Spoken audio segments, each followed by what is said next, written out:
Greetings, brave adventurers, and welcome back. Let me just turn this off. Welcome back to the channel. Eric's UK here once again. So,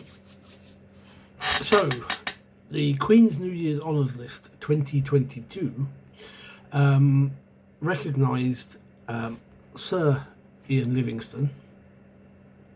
I think more for his contributions to entertainment through video games, but if you're like me, then you know that Ian Livingston was once partnered with Steve Jackson, not of the Steve Jackson Games fame, bear in mind, and they were the founders of Games Workshop. But I first come to know them because of the fighting fantasy game books that they did in the early 80s. And this was probably my first ever introduction properly into the hobby.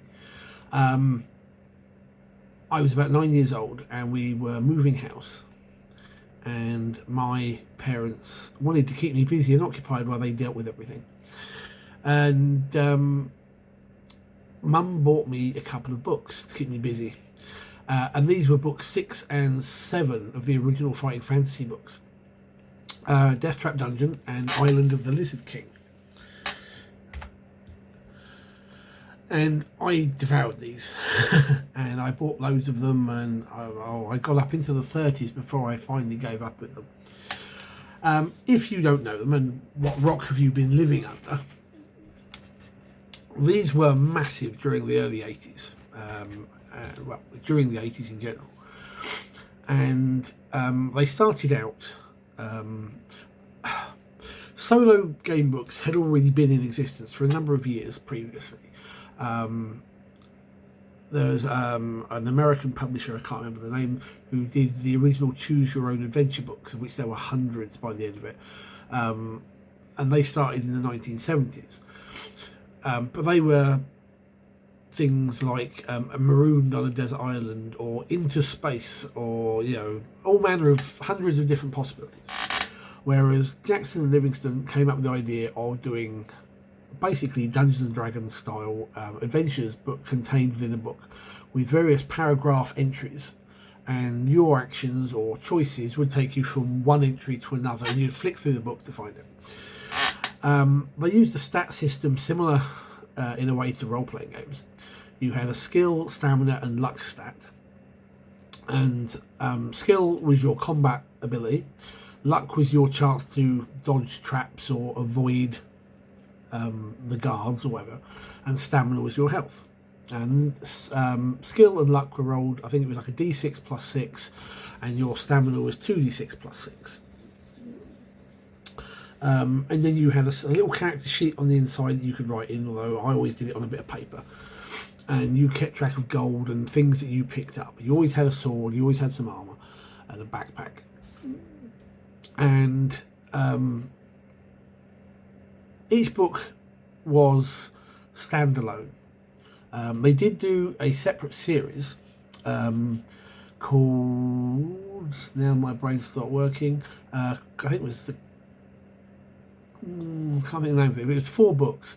It was the Shamutanti Hills, Care City Bottle Traps, the 7 Serpents, and I think the Crown of Kings, something like that. And in that one, you played the same character all the way through, and you kept whatever, and some things that you found or learned in previous books would only become viable or useful in the later 2 books, or something like that.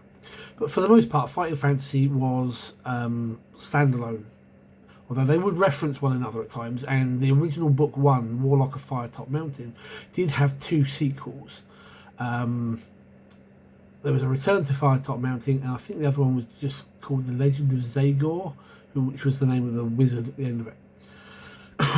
Pardon me. But these books had me fascinated, and if you're anything like me, you'd play through them repeatedly because they were fun. But then you'd cheat.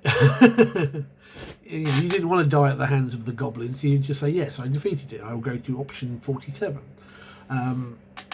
Or you just, you knew the options, so you didn't bother rolling, you just went, yes, I've unlocked the door, or whatever.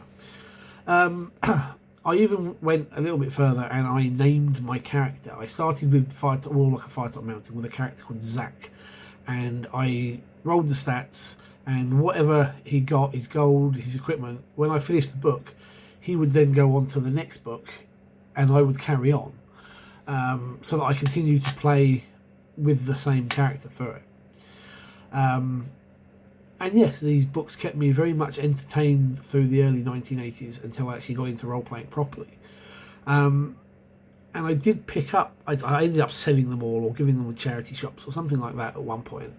But early 90s, I did pick up the original 7 books again. The Return to Firetop Mountain and the Legend of Zago, whatever it's called. Wherever they are now, I have no idea. And actually, while I think about it, they did do a paperback book which was a set of rules for using it as a role-playing game. I don't think there was any magic rules in there, but I could be wrong. So everyone was basically whatever they envisioned themselves as. I had a couple of scenarios in the back, and they did a campaign book called The Riddling Reaver. And I do remember shortly before I actually managed to get a gaming group going at high school, I had started to run that with a new guy who turned up at school. And then all one day he went, "Oh, there's this new guy come to class and he's into the same stuff you are." And that's kind of the flow of where I got from fighting fantasy into proper role-playing. But these were a big part of my childhood. It really solidified my interest in fantasy, and the kind of Dungeons and Dragons style world, just as much as, say, the films of Ray Harryhausen or the Lord of the Rings books. And I would imagine that for a lot of people, they were also part of their grounding in hobby gaming. At the time, I didn't know that either of Steve Jackson or Ian Livingston were the founders of Games Workshop. In fact, I don't think I'd even heard of Games Workshop at that stage. It wasn't until much later on, somewhere around about 1986, 87, that I actually first learned of the company. So, you know, I can use those books and say thank you to Ian Livingston and Steve Jackson for getting me into the hobby, and to everything else that I'm now into. So, did you guys ever play the Fighting Fantasy game books? What are your thoughts on? Do you have any cool memories? Did you collect them all? Did you play them all? Did you cheat like I did after a while? I'd be interested to hear. So pop your comments and your thoughts and whatnot down below, or do a response video. But until next time, thanks for watching. Good gaming. Hit the like button, hit the subscribe button, and I'll see you soon.